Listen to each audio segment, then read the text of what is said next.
Chapter 12. I lay on my straw, but I could not sleep. I thought of the occurrences of the day. What chiefly struck me was the gentle manners of these people, and I longed to join them, but dared not.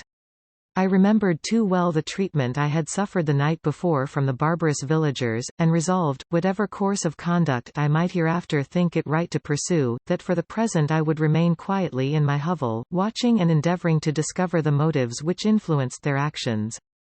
The cottagers arose the next morning before the sun. The young woman arranged the cottage and prepared the food, and the youth departed after the first meal. This day was passed in the same routine as that which preceded it. The young man was constantly employed out of doors, and the girl in various laborious occupations within. The old man, whom I soon perceived to be blind, employed his leisure hours on his instrument or in contemplation. Nothing could exceed the love and respect which the younger cottagers exhibited towards their venerable companion. They performed towards him every little office of affection and duty with gentleness, and he rewarded them by his benevolent smiles.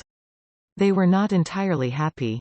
The young man and his companion often went apart and appeared to weep. I saw no cause for their unhappiness, but I was deeply affected by it. If such lovely creatures were miserable, it was less strange that I, an imperfect and solitary being, should be wretched. Yet why were these gentle beings unhappy? They possessed a delightful house, for such it was in my eyes, and every luxury. They had a fire to warm them when chill and delicious viands when hungry. They were dressed in excellent clothes, and, still more, they enjoyed one another's company and speech, interchanging each day looks of affection and kindness. What did their tears imply? Did they really express pain?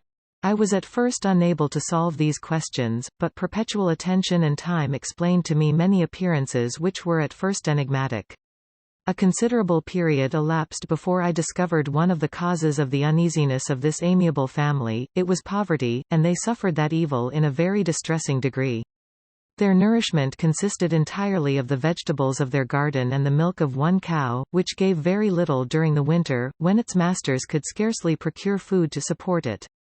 They often, I believe, suffered the pangs of hunger very poignantly, especially the two younger cottagers, for several times they placed food before the old man when they reserved none for themselves. This trait of kindness moved me sensibly. I had been accustomed, during the night, to steal a part of their store for my own consumption, but when I found that in doing this I inflicted pain on the cottagers, I abstained and satisfied myself with berries, nuts, and roots which I gathered from a neighboring wood. I discovered also another means through which I was enabled to assist their labors.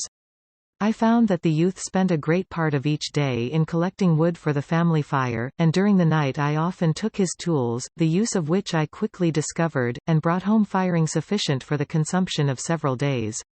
I remember, the first time that I did this, the young woman, when she opened the door in the morning, appeared greatly astonished on seeing a great pile of wood on the outside. She uttered some words in a loud voice, and the youth joined her, who also expressed surprise.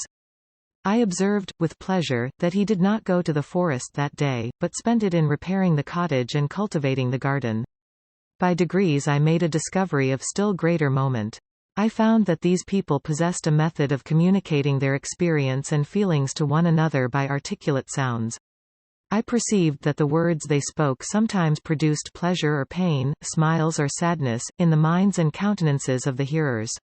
This was indeed a godlike science, and I ardently desired to become acquainted with it. But I was baffled in every attempt I made for this purpose. Their pronunciation was quick, and the words they uttered, not having any apparent connection with visible objects, I was unable to discover any clue by which I could unravel the mystery of their reference. By great application, however, and after having remained during the space of several revolutions of the moon in my hovel, I discovered the names that were given to some of the most familiar objects of discourse. I learned and applied the words, "fire," "milk," "bread," and "wood." I learned also the names of the cottagers themselves. The youth and his companion had each of them several names, but the old man had only one, which was "father." The girl was called "sister" or "Agatha," and the youth "Felix," "brother," or "son." I cannot describe the delight I felt when I learned the ideas appropriated to each of these sounds and was able to pronounce them. I distinguished several other words without being able as yet to understand or apply them, such as "good", "dearest", "unhappy". I spent the winter in this manner. The gentle manners and beauty of the cottagers greatly endeared them to me. When they were unhappy, I felt depressed; when they rejoiced, I sympathized in their joys. I saw few human beings besides them, and if any other happened to enter the cottage, their harsh manners and rude gait only enhanced to me the superior accomplishments of my friends.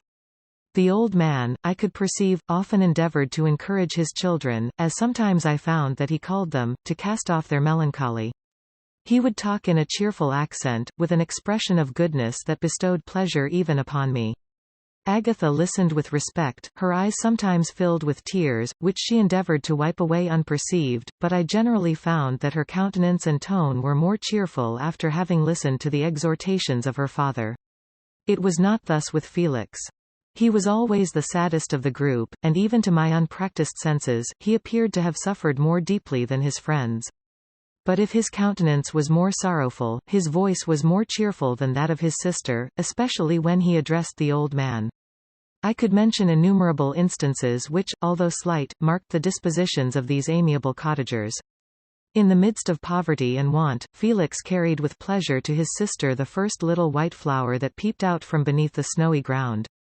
Early in the morning, before she had risen, he cleared away the snow that obstructed her path to the milk house, drew water from the well, and brought the wood from the outhouse, where, to his perpetual astonishment, he found his store always replenished by an invisible hand.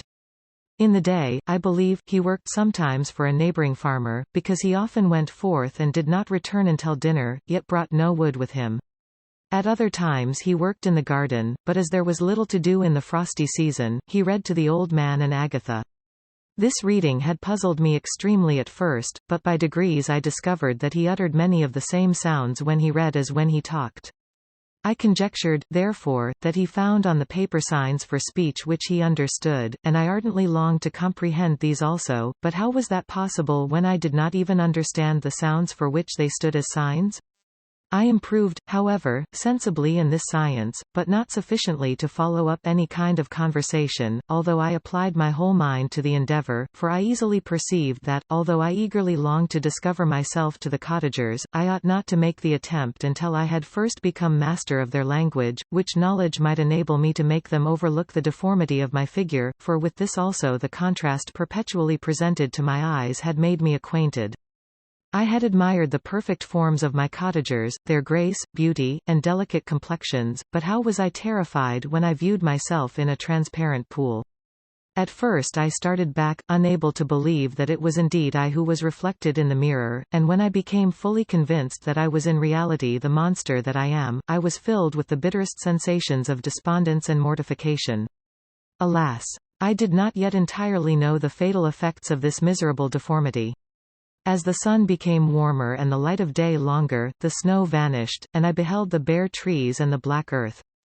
From this time Felix was more employed, and the heart-moving indications of impending famine disappeared. Their food, as I afterwards found, was coarse, but it was wholesome, and they procured a sufficiency of it. Several new kinds of plants sprang up in the garden, which they dressed, and these signs of comfort increased daily as the season advanced. The old man, leaning on his son, walked each day at noon, when it did not rain, as I found it was called when the heavens poured forth its waters. This frequently took place, but a high wind quickly dried the earth, and the season became far more pleasant than it had been. My mode of life in my hovel was uniform. During the morning I attended the motions of the cottagers, and when they were dispersed in various occupations, I slept. The remainder of the day was spent in observing my friends. When they had retired to rest, if there was any moon or the night was starlight, I went into the woods and collected my own food and fuel for the cottage. When I returned, as often as it was necessary, I cleared their path from the snow and performed those offices that I had seen done by Felix. I afterwards found that these labors, performed by an invisible hand, greatly astonished them, and once or twice I heard them, on these occasions, utter the words "good spirit", "wonderful", but I did not then understand the signification of these terms.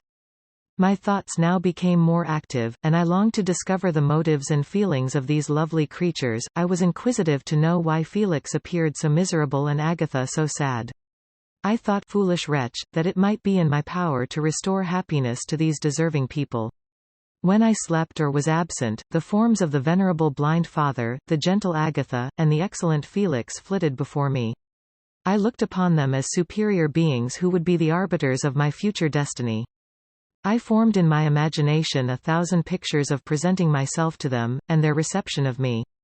I imagined that they would be disgusted, until, by my gentle demeanor and conciliating words, I should first win their favor and afterwards their love. These thoughts exhilarated me and led me to apply with fresh ardor to the acquiring the art of language. My organs were indeed harsh, but supple, and although my voice was very unlike the soft music of their tones, yet I pronounced such words as I understood with tolerable ease. It was as the ass and the lap dog, yet surely the gentle ass, whose intentions were affectionate, although his manners were rude, deserved better treatment than blows and execration. The pleasant showers and genial warmth of spring greatly altered the aspect of the earth. Men who before this change seemed to have been hid in caves dispersed themselves and were employed in various arts of cultivation. The birds sang in more cheerful notes, and the leaves began to bud forth on the trees. Happy, happy earth! Fit habitation for gods, which, so short a time before, was bleak, damp, and unwholesome. My spirits were elevated by the enchanting appearance of nature, the past was blotted from my memory, the present was tranquil, and the future gilded by bright rays of hope and anticipations of joy.